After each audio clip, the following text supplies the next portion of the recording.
ಅಜ್ಞಾನತಿಮಿರಾಂಧಸ್ಯ ಜ್ಞಾನಾಂಜನಶಲಾಕಯ ಚಕ್ಷುರುನ್ಮೀಲಿತಂ ಯೇನ ತಸ್ಮೈ ಶ್ರೀ ಗುರುವೇ ನಮಃ. ಓಂ ಶ್ರೀ ಗುರುಭ್ಯೋ ನಮಃ. ಎಲ್ಲರಿಗೂ ಕೃಷ್ಣವೇಣು ಯೂಟ್ಯೂಬ್ ಚಾನೆಲ್ನ ಮತ್ತೊಂದು ವಿಡಿಯೋಗೆ ಆತ್ಮೀಯವಾದ ಸ್ವಾಗತ. ಇವತ್ತಿನ ಈ ವಿಡಿಯೋದಲ್ಲಿ ನಾವು ಗೀತಾಮೃತ ಸಾರದ ಭಗವದ್ಗೀತೆಯ ಮುಂದುವರೆದ ಶ್ಲೋಕವನ್ನು ನೋಡೋಣ. ಅದಕ್ಕಿಂತಲೂ ಮೊದಲು ಹಿಂದಿನ ಸಂಚಿಕೆಯಲ್ಲಿ ನಾನು ಶ್ರೀಮದ್ ಭಗವದ್ಗೀತೆಯನ್ನು ಕುರುಕ್ಷೇತ್ರ ರಣರಂಗದಲ್ಲಿ ಅರ್ಜುನನನ್ನು ಹೊರತುಪಡಿಸಿ ಇನ್ನೂ ಇಬ್ಬರು ನೋಡಿದ್ರು ಮತ್ತು ಕೇಳಿದ್ರು ಅಂತ ಹೇಳಿದ್ದೆ. ಆ ಬಗ್ಗೆ ಸ್ವಲ್ಪ ವಿವರವನ್ನು ನೋಡಿಕೊಂಡು ಮುಂದಿನ ಶ್ಲೋಕವನ್ನು ನೋಡಿ ಅರ್ಥೈಸಿಕೊಳ್ಳೋಣ. ಶ್ರೀಕೃಷ್ಣ ಅರ್ಜುನನಿಗೆ ಗೀತೋಪದೇಶ ಮಾಡುವ ಸಂದರ್ಭದಲ್ಲಿ ಅರ್ಜುನನನ್ನು ಬಿಟ್ಟು ಇನ್ನಿಬ್ಬರು ಕೂಡ ಸ್ಥಳದಲ್ಲಿಯೇ ಇದ್ದುಕೊಂಡು ಗೀತೋಪದೇಶವನ್ನು ಕೇಳಿದ್ರು ಮತ್ತು ನೋಡಿದರು. ಯಾರವರು ಅಂತ ಹೆಚ್ಚುವರಿಯಾಗಿ ಒಂದು ಪ್ರಶ್ನೆಯನ್ನು ಸಹ ಹಿಂದಿನ ಸಂಚಿಕೆಯಲ್ಲಿ ಕೇಳಿದೆ. ಅದರ ಉತ್ತರ ಬಹುತೇಕವಾಗಿ ಎಲ್ಲರಿಗೂ ಈ ಒಬ್ಬರ ಬಗ್ಗೆ ತಿಳಿದಿರಬಹುದು. ಆ ಇಬ್ಬರು ಯಾರು ಅಂತ ನೋಡೋಣ ಇವತ್ತು.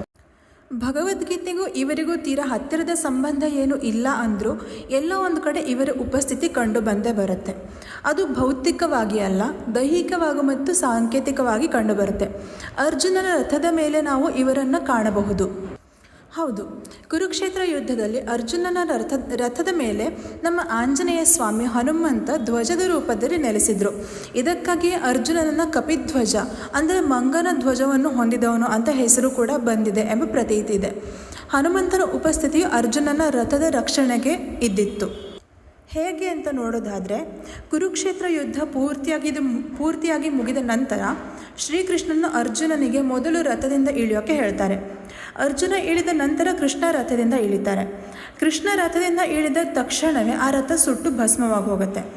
ಅರ್ಜುನ ಗಾಬರಿಯಾಗಿ ಕಾರಣವನ್ನು ಕೇಳಿದಾಗ ಶ್ರೀಕೃಷ್ಣ ಹೇಳ್ತಾರೆ, ಭೀಷ್ಮ ದ್ರೋಣರ ದಿವ್ಯಾಸ್ತ್ರಗಳು ಈ ರಥವನ್ನು ಮೊದಲೇ ಸುಟ್ಟಿದ್ದವು, ಆದರೆ ಹನುಮಂತ ಧ್ವಜದಲ್ಲಿ ಕುಳಿತುಕೊಂಡು ರಥವನ್ನು ಮತ್ತು ನಮ್ಮನ್ನು ರಕ್ಷಿಸುತ್ತಿದ್ದ ಅಂತ ಶ್ರೀಕೃಷ್ಣ ಅರ್ಜುನನಿಗೆ ಹೇಳ್ತಾರೆ. ಹಾಗಾಗಿ ಈ ರೀತಿಯಾಗಿ ಶ್ರೀಕೃಷ್ಣ ಅರ್ಜುನನಿಗೆ ಗೀತೋಪದೇಶ ಮಾಡುವಾಗ ಆಂಜನೇಯ ಕೂಡ ಕೇಳಿಸಿಕೊಂಡಿದ್ರು. ಇನ್ನೊಬ್ಬ ವ್ಯಕ್ತಿ ಯಾರು? ಹೌದು, ಇಡೀ ಮಹಾಭಾರತ ಯುದ್ಧವನ್ನು ಮತ್ತು ಗೀತೋಪದೇಶ ಮಾಡಿದ ಸನ್ನಿವೇಶವನ್ನು ನೋಡಿದವರು, ಪರಿಪೂರ್ಣವಾಗಿ ತಿಳ್ಕೊಂಡವರು ಮತ್ತೊಬ್ಬರು ಇದ್ದಾರೆ. ಈ ವ್ಯಕ್ತಿಯ ಬಗ್ಗೆ ನಮಗೆ ಹೆಚ್ಚಾಗಿ ಎಲ್ಲಿಯೂ ಕೂಡ ಉಲ್ಲೇಖ ಕಂಡು ಬರೋದಿಲ್ಲ, ಅಥವಾ ಈ ವ್ಯಕ್ತಿಯ ಹೆಸರು ಕೂಡ ನಮಗೆ ಕೇಳಿ ಬರೋದಿಲ್ಲ. ಅಷ್ಟೇ ಅಲ್ಲ, ಈ ಒಬ್ಬ ವ್ಯಕ್ತಿ ಕುರುಕ್ಷೇತ್ರ ಯುದ್ಧದಲ್ಲಿ ಕೌರವರು ಅಥವಾ ಪಾಂಡವರು ಈ ಯಾವುದೇ ಒಬ್ಬರ ಕಡೆಯಿಂದ ಭಾಗವಹಿಸಿದರೂ ಕೂಡ ಕುರುಕ್ಷೇತ್ರ ಯುದ್ಧ 18 ಅಕ್ಷೋಹಿಣಿ ಸೈನ್ಯಗಳ ಜೊತೆಗೆ 18 ದಿನ ನಡೀತಾ ಇರಲಿಲ್ಲ. ಕೇವಲ ತನ್ನ 3 ಬಾಣಗಳಿಂದ ಇಡೀ ಯುದ್ಧವನ್ನು ತನ್ನ ಕಡೆಗೆ ತಿರುಗಿಸಿಕೊಳ್ಳುವ ಶಕ್ತಿ ಈ ವ್ಯಕ್ತಿಗಿತ್ತು. ಅಷ್ಟು ಶಕ್ತಿಶಾಲಿಯಾಗಿದ್ದ ಈ ಯೋಧ ಶಿವನ ಪರಮ ಭಕ್ತ. ಅಷ್ಟದೇವತೆಗಳಿಂದ ವರವನ್ನು ಪಡೆದು 3 ಬಾಣಗಳಿಂದ 3 ನಿಮಿಷಗಳಲ್ಲಿ ಇಡೀ ಯುದ್ಧವನ್ನು ಮುಗಿಸುವಂತಹ ಶಕ್ತಿ ಈ ವ್ಯಕ್ತಿಗೆ ಇದ್ದಿತ್ತು. ಅಷ್ಟೇ ಅಲ್ಲದೆ ಕರ್ಣನ ಬ್ರಹ್ಮಾಸ್ತ್ರಕ್ಕಿಂತಲೂ ಈ 3 ಬಾಣಗಳು ಶಕ್ತಿಯಾಗಿದ್ದವು ಅಂತಲೂ ಸಹ ಹೇಳಲಾಗುತ್ತೆ. ಅಂದರೆ ಲೆಕ್ಕ ಹಾಕಿ, ಇಷ್ಟೊಂದು ಶಕ್ತಿಶಾಲಿ ಯೋಧ ಯಾರಾಗಿದ್ದ ಈತ?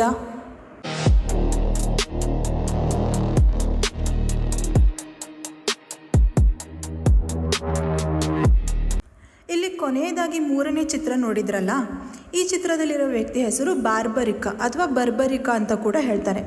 ಈ ಬಾರ್ಬರಿಕ ಯಾರು? ಇವನಿಗೂ ಮಹಾಭಾರತಕ್ಕೂ ಏನು ಸಂಬಂಧ ಅಂತ ನೋಡೋಣ. ಬಾರ್ಬರಿಕ ಬೇರೆ ಯಾರೂ ಅಲ್ಲ, ಭೀಮನ ಮೊಮ್ಮಗ. ಭೀಮ ಮತ್ತು ಹಿಡಿಂಬೆಗೆ ಜನಿಸಿದ ಇವರ ಪುತ್ರ ಘಟೋತ್ಕಚ. ಈ ಘಟೋತ್ಕಚನ ಮಡದಿಯ ಹೆಸರು ಅಹಿಲಾವತಿ. ಕೆಲವು ಕಡೆ ಅಹಿಲಾವತಿಯ ಹೆಸರು ಮೌರ್ವಿ ಎಂಬ ಹೆಸರಿನ ಉಲ್ಲೇಖವೂ ಕೂಡ ಇದೆ. ಇವರಿಬ್ಬರ ಮಗನೇ ಬಾರ್ಬರಿಕ. ಕುರುಕ್ಷೇತ್ರ ಯುದ್ಧದ ಸಮಯದಲ್ಲಿ ಶ್ರೀಕೃಷ್ಣ ಬಾರ್ಬರಿಕನ ಬಳಿ, ನೀನು ಯಾರು ಪಕ್ಷಕ್ಕೆ ಸೇರುವೆ ಅಂತ ಕೇಳಿದಾಗ ಬಾರ್ಬರಿಕ, ನಾನು ದುರ್ಬಲ ಅಥವಾ ಸೋಲುತ್ತಿರುವ ಕಡೆಯ ಪರವಾಗಿ ಯುದ್ಧ ಮಾಡ್ತೇನೆ ಅಂತ ತಿಳಿಸ್ತಾನೆ. 11 ಅಕ್ಷೋಹಿಣಿ ಸೈನ್ಯವೇ ಇದ್ದಿದ್ದರೂ ಕೌರವನ ಸೈನ್ಯ ದುರ್ಬಲವೇ ಆಗಿತ್ತು. ಯಾಕಂದರೆ ಅದು ದುರ್ಯೋಧನನ ಮಾನಸಿಕ ಸ್ಥಿತಿಯ ಮೇಲೆ ಅವಲಂಬಿತವಾಗಿತ್ತು ಅಂತ ಹೇಳ್ಬೋದು. ಅಲ್ಲಿಗೆ ಕೌರವರ ಪಕ್ಷ ದುರ್ಬಲವಾಯಿತು ಅಥವಾ ಅವರು ಸೋಲುತ್ತಾರೆ ಎಂದೇ ಅರ್ಥವಾಯ್ತಲ್ಲ. ಒಂದು ವೇಳೆ ಬಾರ್ಬರಿಕ ಏನಾದರೂ ಕೌರವರ ಪರವಾಗಿ ನಿಂತಿದ್ದರೆ ಆಗ ಪಾಂಡವರ ಸೋಲು ನಿಶ್ಚಿತ ಅನ್ನೋದು ಕೃಷ್ಣನಿಗೆ ತಿಳಿದಿತ್ತು. ಪಾಂಡವರ ಸೋಲು ಎಂದರೆ ಅದು ಅಧರ್ಮದ ಮೇಲುಗೈಯಾಗುತ್ತೆ. ದೇವತೆಗಳ ಒಂದೊಂದು ಅಂಶವನ್ನು ಹೊತ್ತುಕೊಂಡು ಪಾಂಡವರು ಮತ್ತು ದ್ರೌಪದಿಯ ಜನನವಾಗಿರುವುದೇ ಧರ್ಮಸ್ಥಾಪನೆಗಾಗಿ.